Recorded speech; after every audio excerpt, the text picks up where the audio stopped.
Prije 4000 godina zemljom su hodali naši preci.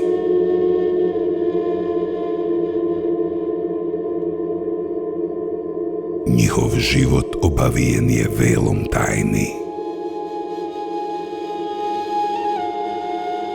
Zakopan pod zemljom, skriven u suhozidima.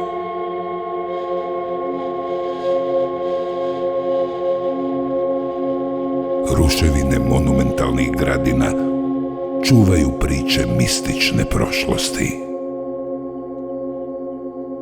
Prošlosti koja je bila kolijevka društva, početak života koji mi danas poznajemo.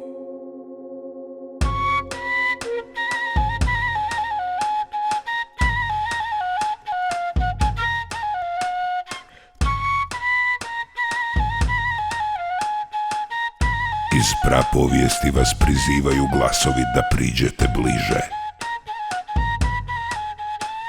da pogledate bolje i uronite.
Na samim vrhovima Istre, Krasa i Kvarnera čeka vas izgubljeni svijet Gradina.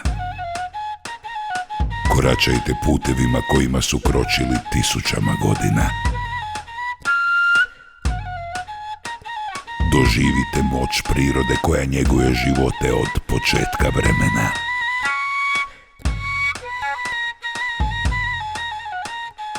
Isprobajte okuse koji su preživjeli tisućljeća.